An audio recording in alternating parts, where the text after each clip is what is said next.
He met her at a beach bar in Phuket. She smiled at him like no one back home ever had. 2 weeks later, he was calling her his girlfriend. 2 months later, he was paying her rent. 4 months later, he found out she had another boyfriend in Chiang Mai. And the worst part? She didn't scam him. She never lied. She just let him believe what he wanted to believe. That's how it happens out here. Not through lies, but through dreams you fund yourself.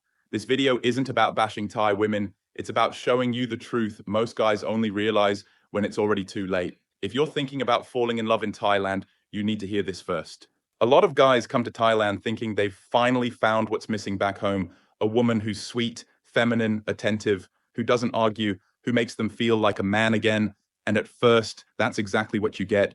She holds your hand in public. She laughs at your jokes. She cooks for you without being asked. You start thinking, this is what love is supposed to feel like. But what most men don't realize is that Thailand isn't just offering you love, it's offering you a fantasy, a version of intimacy so smooth, so effortless that it bypasses your logic. And when something feels that easy, we stop asking questions. Until one day, you realize it wasn't easy. You were just paying a price you didn't notice yet. Most Western guys don't fall in love in Thailand because they're desperate. They fall in love because, for the first time in a long time, they feel seen. The smiles feel genuine. The attention feels natural. The connection feels real. And maybe it is. But what you're missing is context. Thai culture is polite by default. Girls are raised to be accommodating, soft-spoken, respectful. You're not just experiencing a romantic connection, you're experiencing cultural behavior that happens to feel amazing when you've been starved of it for years. Add in the language barrier, and now you can't even detect sarcasm, red flags, or subtle manipulation. Everything sounds sweet, everything feels smooth. And that's when it happens. You confuse comfort for compatibility. You think it's love, but what's really happening is you just let your guard down in the wrong place. It never starts with her asking for money. It starts with you offering it. She mentions she's behind on rent. You offer to help. She says her mom is sick. You send a little for hospital bills. She loses her phone. You buy her a new one. And each time it feels like the right thing to do because she's your girlfriend, right? That's what boyfriends do. But here's the trap. Every time you step up, you're not just helping, you're training her to see you as a provider. And once that dynamic is in place, the relationship shifts. You're not two people building something, you're a walking ATM with emotional benefits. And by the time you notice it, you're already invested emotionally, financially, and sometimes even legally. That's how the drain begins. Not with a scam, but with love payments you thought were free. Western men are used to relationships where money and love are kept separate. You split the bill, you talk about finances, you make decisions together. But in Thailand, especially when dating women from less privileged backgrounds, that boundary doesn't exist. Providing becomes part of the relationship, not because she's using you, but because that's what many Thai women expect from a serious partner. And that's where the confusion begins. You think she's your girlfriend. She thinks you're her sponsor. Neither of you says it out loud, but the unspoken agreement grows. Affection in exchange for security. She's sweet, attentive, available, as long as the support keeps flowing. And you start to wonder, would she still love me if I stopped paying for everything? That question haunts a lot of men out here, because deep down, they know the answer. They're just afraid to say it out loud. In Thailand, you're not just dating the girl, you're entering an unspoken contract with her entire family. And in many cases, that family sees you as a blessing, the foreign boyfriend who can help with bills, the one who can fix the roof, pay for grandma's medicine, or cover the little brother's school fees. And at first, it feels kind of good.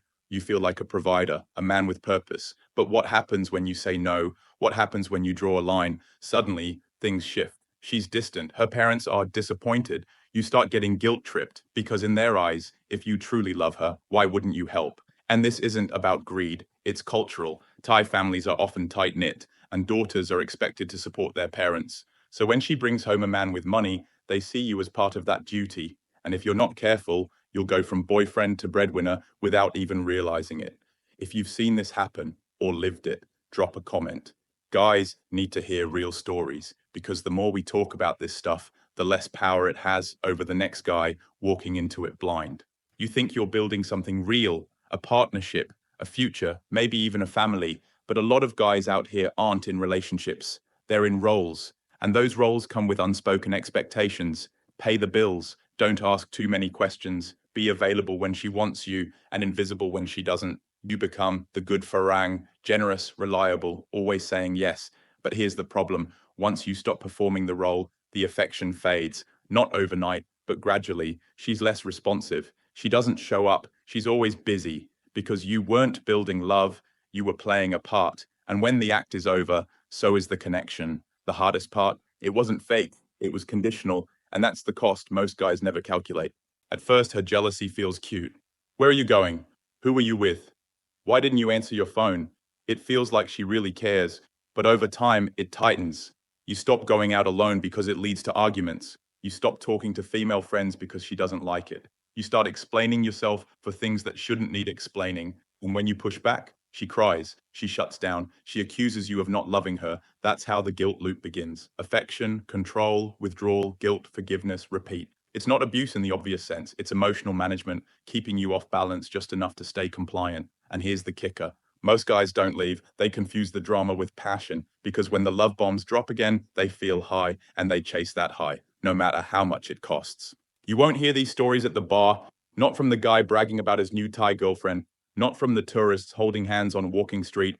You hear them later, quietly, from the guy at the visa office who's trying to cancel a marriage he regrets, from the man drinking alone at 2 p.m., staring at photos of a woman who disappeared with his money, from the retired expat who lost half his savings building a house on land he doesn't even own. These men don't speak up because they're embarrassed. They don't want to admit they were played, or worse, that they weren't. That maybe she did care at one point, but only as long as the support continued, and that stings deeper than any scam. Because it wasn't stolen, it was given willingly in the name of love. And that's the truth most guys only realize when the bank account is low, the phone has stopped ringing, and the dream is already over. Look, not every Thai woman is out to take advantage of you. There are good women here, real relationships, honest love, but only if you show up with eyes wide open. So here's how you protect yourself without becoming cold or paranoid. 1. Set financial boundaries early. If she asks for money early on, that's your first answer. If she gets upset, that's your second. 2. Watch how she reacts to no.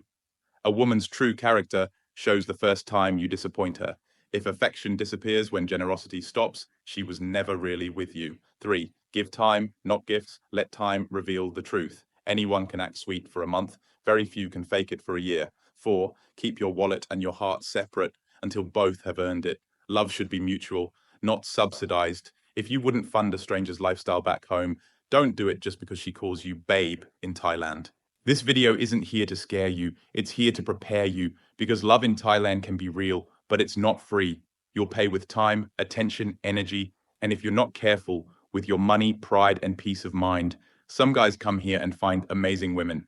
Women who care deeply, who give more than they take, who show up for the right reasons. But those stories don't go viral. The cautionary tales do, because they're more common than anyone wants to admit.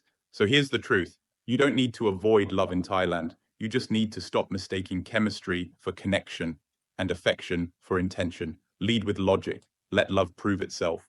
And remember, it's not about being cold or guarded. It's about being conscious, because in a place where the fantasy sells so well, only the men who stay grounded get the real thing. Look, I'm not here to tell you what to do with your heart. I've seen relationships here that are real, deep, and beautiful. I've also seen guys lose everything chasing a version of love that never really existed.